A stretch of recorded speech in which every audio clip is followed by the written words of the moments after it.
Uh-huh. Ah! Yes, that's normal. Hey. You'll get used to Craig. Oh, you scared the crap out of me. I know, he Oh, does Craig. that. Craig, please. You're creepy, Craig.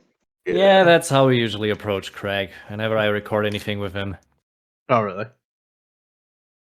Well, we Yeah. are live and recording, so let's start this thing. I am Mumu. And please, everybody, introduce yourselves. Okay, so I'm Miyagi or Danny.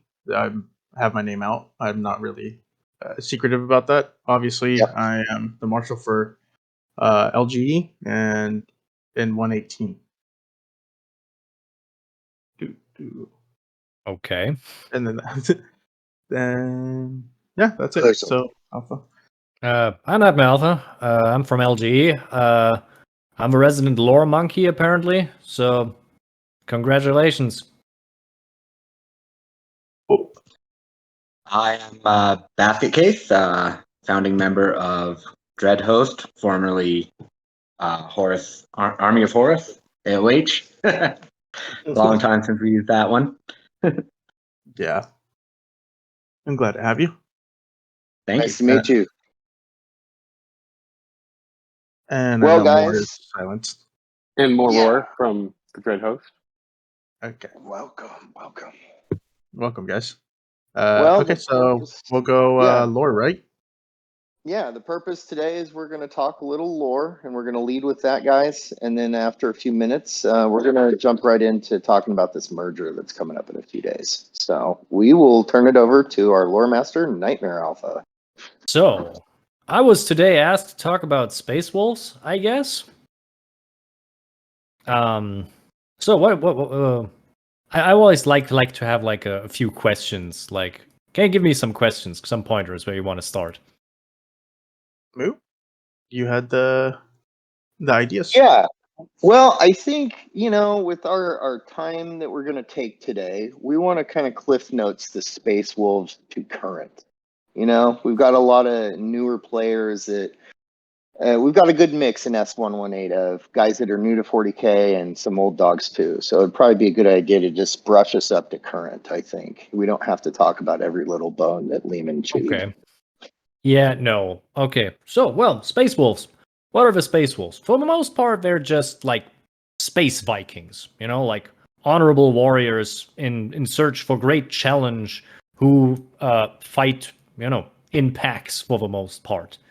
They're interesting because, well, they're a little bit unorthodox compared to other Space Marine chapters. They don't take everything so brutally serious and have a relatively nice attitude. Other than that, the big thing that they're known for is not really true because that's not really openly known. But they have some issues with mutations that they have to deal with. Like they turn sometimes into werewolf-esque creatures known as the Wolfen, and it's a bit weird. They sometimes field them for combat, which is very odd. Also, it should be noted that the Wolfen on the tabletop have one of the worst models imaginable. Like, I don't know if anybody can post a picture, but boy howdy, they look very weird. Other than that, there's not much great to say. They didn't really contribute much to the Horus Heresy back in the day because they were kind of busy. But they do have an old rivalry with Thousand Sons, who they were ordered to destroy after Magnus did nothing wrong. What else is there?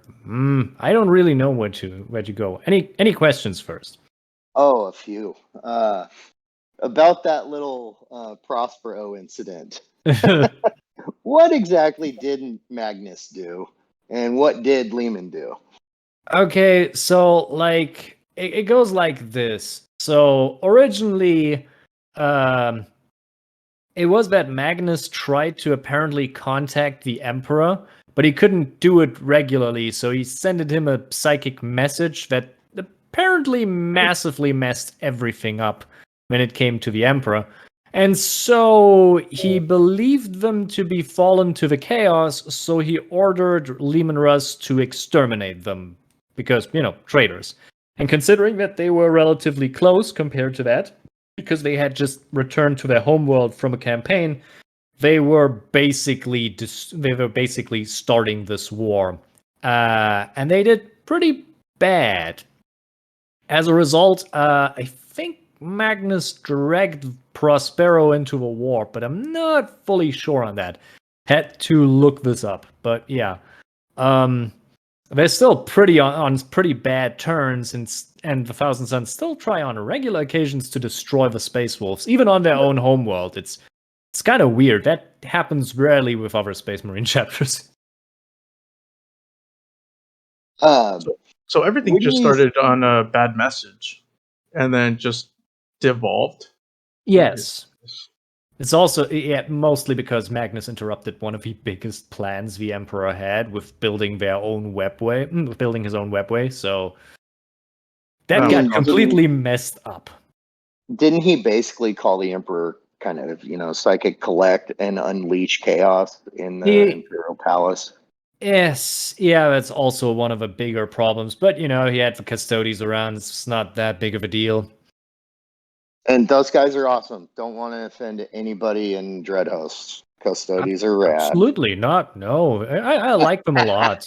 The bigger, I have a bigger problem, mostly that whenever it comes to the novels that they feature in, they're not all that interesting, sadly. Like, not very well written. Like, few ones that I've gotten, not so great. Space Wolves, on the other hand, there's a lot of lore and fun novels to read up on. In fact, I started out reading 40k fiction back in the day with the Space Wolves novels, and so there's a lot to read up, and it's a lot of fun. Which novel do you recommend to start off on? Interestingly enough, if you want to learn more about Space Wolves, there is the Space Wolves Omnibus, which contains which contains 4 novels of the Space Wolf cycles, centered around Ragnar Blackmane, one of what's the name? I forgot the name. One of the leaders of the Space Wolves, and it basically goes through the whole process of his life, from being recruited on the world of Fenris to actually being partially exiled by his own people to Terra. It's kind of fun. There's a lot of things to love. It gives you a good primer on the universe. The only problem is that these novels are a bit old, so some of the stuff might be a little bit wonky when it comes to the lore. Like, that was basically, I think they were written when they hadn't really made up their mind if they wanted Gene Stealers to be Tyranids or not. As that was before they set everything in stone or went down a path. Yeah, they might not necessarily be fully canon, but they give you such a good experience that I don't think that they're really bad. Okay. Though I haven't read the final one, mostly because that was written by a different author for some reason. So, It's interesting you mentioned that period early on, or like a lot of years ago, when Gene Stealers and Tyranids were basically the same faction. Like I was telling you earlier, when I came back a few years ago, they were 2 separate factions, and that was really confusing to me. I'm like, wait, these guys used to hang out together. I don't know what's going on here. yeah, they still do. This is kind of the interesting thing. Like, I remember that in the early days of the canon, they were separate from Tyranids. Then they became part of the Tyranids, and then they just split off the Gene Stealer cults again, and it's weird. They're still technically part of it, but weird stuff. Gene Stealers. Right? Just a mishmash. And like tabletop wise, I've always thought the Space Wolves had some of the coolest looking minis and just such a variety of things that you can paint and play. Their Terminators were the first Terminators that I ever looked at. I'm like, wow, I got to paint some of those and play those. This is wolf pelts, claws, very savage. The theming is really neat. They've really leaned heavily lately into the wolf side of it as opposed to the more Nordic theme. You know what I mean? Yeah, but that's also a little bit controversial. Like, recently they revealed the models that they're gonna use for Horus Heresy, and the model looks a really wonky. Like if they just took a wolf priest's helmet and stuck a tail on them, and it's like it's a bit odd. I'm not gonna lie. This is not. Are you talking about the upgrade sprue with the wolf heads? Yes, it's kind of Oh. weird. It's so bad. I was looking at Etsy right at the same time, and I'm like, these are so much better. I'd rather just do this. So, Yeah, it's weird. It's weird. But come on, yeah, guys. Oh no, the upgrades are horrible. Oh Yeah. no, I just found them. oh Oh, no. it's I so posted bad. a meme in our meme channel, and it's just all wolf heads all over the whole mini. Like Oh no. head, shoulder pads, knee pads, feet. Oh, and they're horrible looking wolves. Yeah, It's they're really kind of not like great. they're like open in the back part of the mouth. It's like they're grinning or drooling or something. It's kind of weird looking. They look kind of special. It's really odd. Like I don't know Is what this- they thought about this. Yeah, Okay. I mean, you could make custom like Vilka Fenrica models or something like that, I guess. With them, Hmm. I don't know. I'm not gonna. Yeah, I don't want to bash. Yeah. them. So, anyways, that brings us pretty much to current, right? Lehman is kind of out doing his thing somewhere, hunting things in the warp, and we expect him to come back someday. Yeah. This we also had like some weird things, like the Space Wolves finally got a working successor chapter. Like that was Yeah, always a that's bit confusing. Like the first one they had turned out to, just fall to the chaos and just nah. And now they actually have one. That's kind of weird. But yeah. I why mean, not? they are kind of they towed the line up there with like the old world eaters. Not quite as bad, probably closer to some of the blood angels that went flesh terror. As Mm-hmm. far as their savagery. Yep. But yeah, I think now they kind of need that Primaris refresh, which they're getting, and they never adhered to the Codex Astartes. So I'm Yeah. kind of wondering, if Lehman comes back, how that's going to go between him and Rabute.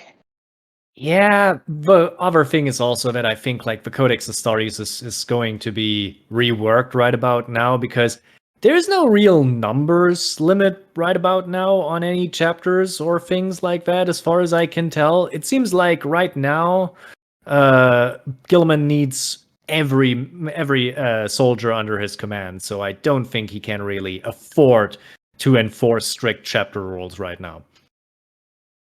I would imagine he's going to be teaming up more with like the Eldari and maybe some other, humanoid-esque factions for help. I mean, I don't know how he could do it without doing that. Yeah, as of now, this seems like a bit weird. Like, honestly, I saw this not coming, but also, like, the Eldar are doing their own thing right now. They're preparing also for a grand scale war and try to really ignore most of the usual lines they draw in the sand. Like, it's weird to see Dark Eldar and regular Craft World Eldar to work together, but they're seemingly doing this right now. I don't want to get started on an Eldar tangent. Yeah. Let's keep it on one. I Yeah. could go all day on them. But Well, yeah. guys, I think we're current on Space Wolves. Do you have any more for us, Rar? Or Nightmare, sorry. I don't think that there's more. I could talk about weapons, but I don't think that's necessary. Ooh, they do have cool weapons, though. Yeah. I just posted in the chat of this the things that I just found, and they're not nice. They're not nice. Oof. Yeah, it's just for the people that don't know where the chat is. It's on the top right. If you're on PC, you can click on the button and then look at the chat. Oh, it is not good. It's not pretty. Okay. I think this is one of the more older ones, honestly. But yeah, it's not great with the heads. So weird. I don't, Yeah. I don't mind the wolf head on the backpack where those Yeah. little round Oh, things that's could not bad. be. Yeah. Throwing a pelt here and there. But Yeah. the helmet, I think maybe one guy in the whole army should have that. It's kind of a special thing. I don't know about a whole squad of derpy looking wolf heads. Uh, Yeah, the axe does look brutal. Yeah, that's a good old frost axe. Yeah, that looks really nice. That looks do clean. those actually have the texture on the blade like that, to where it has those raised pieces, or do you have to paint those on? No, you have to paint those on, I think. Oh, okay, so it's flat. Oh, so you Oh, have that's to be good. competent. All right. Well, that's on That's me. some good paint work right there, then. Yeah. Nice. All But yeah, right. okay. Well, let's move it to the meat and potatoes of why we're here, guys. We have merger coming finally. Some are excited, some are terrified, some are just meh. So I am really just gonna turn this thing over to our leader, the Mighty Oh, Meow. don't copy that. You're horrible. Well, right. we chose you and we like you where you're at. But anyway, floor's yours, buddy. All right. So for merger, we're running into what is it? Over uh, 7 new sectors that we're going to run into, I believe. So we're going to have a lot of an uphill battle. I just looked into 134 right now, and I'm looking at it right now. Well, there is 2 people we're going to run into that we've run into already. Same picture, same profile picture, same name from 126. So the Chinese guys, and I'm just going to say it because that's how they have their names, are in the same sector as that one too, and are also whaling it there too. They're around 100 mil. Highest power in 134 is what? What did I write down? 300 billion by themselves. So it's an uphill battle. But no matter what these numbers mean, like it doesn't matter because everyone's gonna be fighting everyone. What we're gonna have to do is be very careful on where we step and who we talk to. We're gonna be outnumbered and outpowered, yes, but does it mean we can't end up befriending people in a different sector and putting us in a better position in the long run? But we just need to be aware. The thing, I don't know what's going to happen. TDH is still up in the air and where they're going to go, and that's perfectly fine. And I truly understand that. My plan is, and this is just me speaking, is I want to have LGE, TDH still continue to be alive at the long run, whether it means TDH joins us in the beginning and then goes back to being TDH if we can merge with another sector at the same time. Because there's going to be small sectors, there's going to be small alliances that are going to need help that would rather join someone that is willing to help them out than just to be flattened out.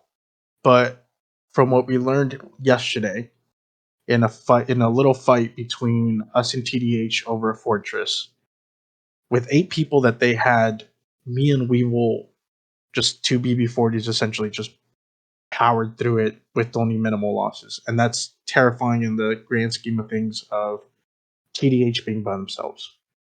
Would they still be able to do it? Yes, because they still need to attack bases, and damage calculations for bases are a lot higher than for fortresses. So it's still a possibility. It's entirely possible that TDH can stand by itself.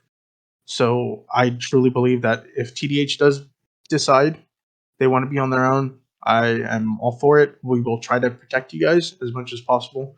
But LG is going to be at the forefront, most likely trying to fight for the majority of the things.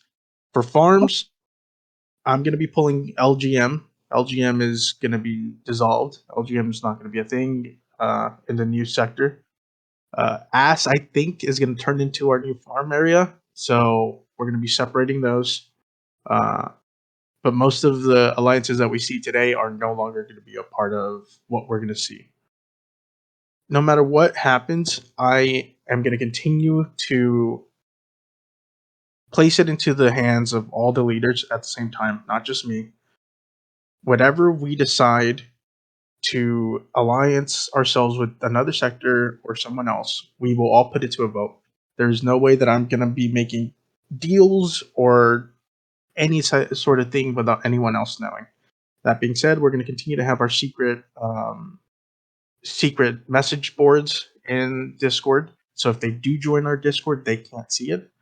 And we will keep continuously talking on that together. So I'm going to keep every lane open between all of the leaders in every situation that we have. The main threats that we have, obviously, 126.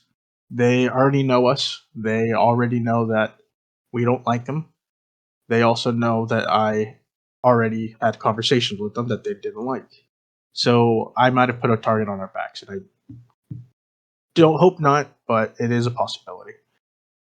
Where are we going to go with this for BB35s and lowers? BB35 and lower, you're still able to be fine, but you guys need to start pumping out tiers.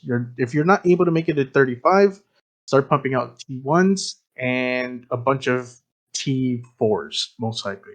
And just have your rebound defenses ready, because you at least can make them lose more when attacking. And BB35s, if you really want to make the push for BB40s anytime soon, go for it. But in my opinion, at this point, just start pumping out troops. We have around 2 weeks to pump out troops, and we're going to need every single one of them. So if anyone has any questions, feel free to type them, or you can unmute your mics and we can have a conversation. And we're done with that. All right. All right. I just wanted to chime in here.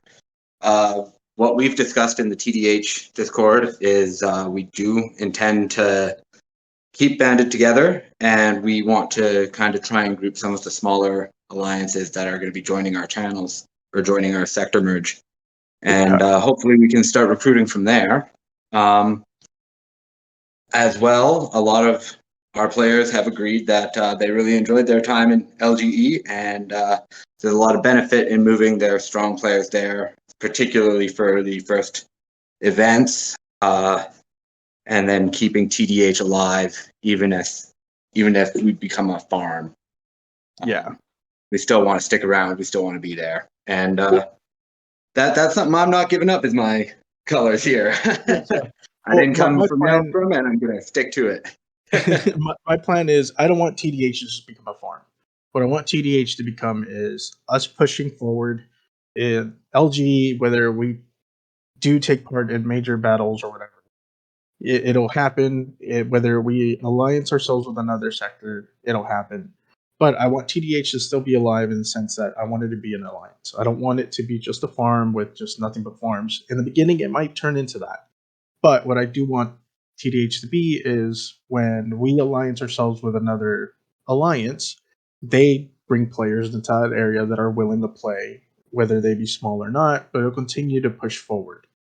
And that way, TDH just doesn't go to waste, because TDH has so many good. You guys have put in so much work into the research, into the text and stuff like that.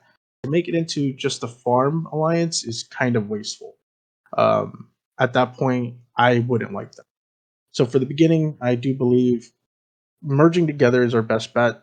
But then as time progresses, as we make friends out there, enemies, or however it may go, we still use TDH as a place where we can fall back and recruit ourselves in after fighting or something.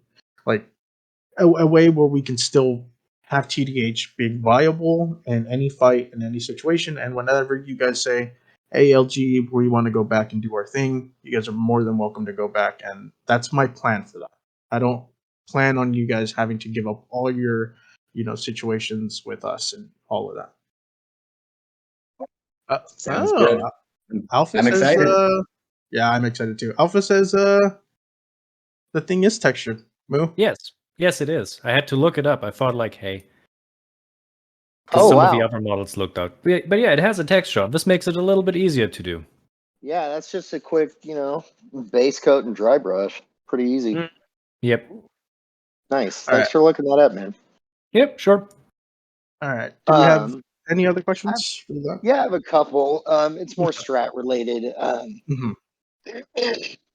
So, what do you think about? I've got a guy we brought over. You guys know him, Troll. He's very good at spreadsheeting things. I was thinking about having him spreadsheet out our strengths and weaknesses as far as like who's Raven Guard, for example, who's Blood Angel, stuff like that. I really want to get a good grasp of our combat strengths and weaknesses as far as okay, so we've got a group of guys that are usually on at this time. So we're going to look at that and go, well, that's a good fire team to just kind of rely on for that period of time, at least in the beginning. I don't know Yeah, how we definitely viable need to that do is, that. though. It's entirely viable because we're gonna run into a situation where, I mean, even then when we were LG and TDH together, we did run into a situation where there was maybe around 3 to 4 hours where no one was on, Yeah, and and that I we would had jump that on. problem always. Yeah, and that's the thing. It's we had a bunch of people there, and it's still that problem. So we Mhm. do need to, in a way, start taking down everyone's time zones and actually mark them down. I know we say that we do it, but we really need to do it now. Mark down who is available for fighting, who's really just resource farming right now. We need to have all of this ready because if there's a time period where we're all going to be off, we all need to be ready to put on shields before we log off. If not, if we're not going to put on shields, have someone garrison people. So if they do attack, make them suffer. So that's just how it's going to be. That's kind of what I was thinking. I've decided to take my little alt base that I screw around with. I was going to farm him, but he's too big now. I'm just going to use him for garrisoning. I'm just going to focus on defensive heroes with him and stuff like that, so I can send him out to reinforce myself or someone else when I'm sleeping. Um, Yeah, but yeah, we could put together groups like anybody that's just farming. We could. I don't know if it's gonna offend or not. It wouldn't bug me to be down in members or something, so that way there's room for the more active fighters up in command. You know what I'm the only saying? reason why I have everyone that joins us into counselors and stuff like that is because this way, whoever isn't pulling their weight gets demoted. Everyone Mhm. starts on top, and then if I notice someone isn't participating in anything, isn't doing anything, then just get demoted. You end up at the bottom, and that's at that point you need to work yourself up because I'd rather people not feel like they're just at the bottom, and Mhm. then the people that do go up, why am I not going up if I'm doing exactly what they're doing? It kind of brings morale down from some players. So I'd rather have them up high, and then when I see that they're not doing something, drop them down. No, that's an excellent point, and yeah, morale matters. That's Yeah, the whole I would reason rather for this have people channel. that. Yeah, Yeah, no. yeah, All right. info and morale, man. It's good Yeah. stuff. I think Um, the one other thing we need to do is we need to focus on when defending areas, not bases, because when we defend our bases, we use rebound. But defending fortresses, like what I noticed when we fought with TDH, they use rebound heroes. We need to send dodge heroes instead of rebound for Garrison. fortresses and stuff. Yeah, for garrisoning fortresses and stuff. Because rebound That's heroes doesn't do it. well, I mean, at this point, a lot of us have a lot of different dodge combos, so that Yeah, shouldn't be a problem, right? yeah. I mean, I have That's gonna be three. something I do. Yeah. Huh. Um, Okay. yeah, so I'll post more onto that in the dodge strategies and stuff like that on the later end. Well, I can get with Troll and talk with him about coming up with a spreadsheet for who's who, like what chapter Yeah, are you, what base level are you, what your troop counts are, time zones. We'll yeah, get it all into one thing. it's gonna Yeah, be very yeah, we important to need do it. that. So And yeah, then we could probably attach to that the ideal troop comps for those fleets. Like yeah. obviously not everybody's going to be able to match that, but hey, we want at least one Dodge, we want a speed fleet, we want stuff like that. I mean, for the most part, TDH is really good with doing rallies. I'll like hands down, TDH probably does rallies way better than we do. So I'm not really worried about them. I'm more worried about LGE. Sometimes a lot of our fighters don't really listen and they just send something, and I'm like, okay, well, you just took up maybe about 2 spaces. So what we need to start doing is actually sending people out. I mean, if you're the rally leader, kick them. People that do that, just kick them. That way they kind of learn, hey, Oh, they want me to actually do look at the this. rally while it's Yeah, filming, and they're because not do it because that right. way they just fill out everything and then it becomes a problem. Because the more people you have in a rally, the more chances of dodge occurring happens. So you need to have more people in it, and the main leader has to have his full troop fleet just as high as possible, because his doesn't count. His doesn't count towards the rally limit. It's the people behind him. So if people just start sending big ass fleets, the top guy only has maybe 4 players behind him that are going to help him start dodging, instead of, I don't know, about 7 or 8 people with small fleets, but every single one of those troops are causing more dodge chances. So we need to start using that. And LGE, I know TDH does theirs pretty well, but LGE needs to start stepping up on that. Well, anything else, gentlemen? Yeah, if we have another questions.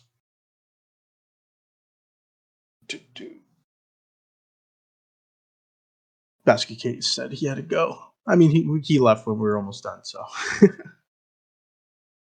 All right. Well, I think that probably covers it. We've done a little over an hour or a little under, depending on your perspective. So that was a good We- second show, guys. we really need to start timing the putting a more consistent Announcements out basis on sooner. this, but more consistent. Do these more honestly, Yeah. because Yeah. this way we can at least start talking to more people. And I mean, the lore thing's gonna. There's so much lore.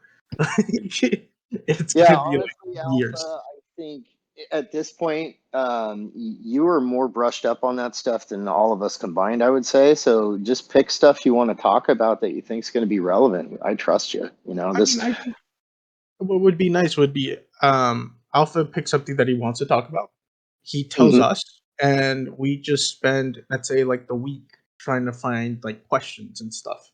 That's good. Yeah, That's good. That's a good idea. I also be a think like better it's kind of useful if if it's something that you want to know. Just pick a question. Like I'm more open to what other people want to know, because hey, what me interests is one thing, but I think it's also important that other people have their own opinions on that. Like Oh, yeah. ask me what you want. So maybe ask think of a topic for next time. Ask me something, or what is interesting you guys, and I can offer you. Yeah, that would be I a have really one good right idea. off the top of my head that I want to Okay. pick your brain Go on. And ahead. it's Archangels. Like, what is up with those guys? I read their books early on in the Horus Heresy, and they were fascinating, and I have no idea what's happened since. And it's so long ago, it's foggy. Like, Okay. what's I'll going on with the Alpha Legion and them, all that stuff. Yeah, but picking something, just make sure to tell me. I will read myself into it, and we'll see what happens. Sounds good, buddy. Cool. Yeah, let's try and. I wanted to do this at the end of every KE, and then my outside life just got crazy, and we had some time zone issues. Yeah. Are you thinking maybe like a monthly show, or you want to do something a little more frequent? Well, it depends. We'll see how the merger what happens with the merger. We should do one before merger happens, because Okay. when merger comes around, we might be really busy. Yeah. But True. like I said, even if we don't do that, I mean, if we really want to have a conversation about lore, like I said, I made a lore corner from now on that people can ask, Alpha a question there. They can type a question and he'll answer it. Or if we really want to have a conversation about lore that day, we have extra time or whatever, and our time zones hit perfectly,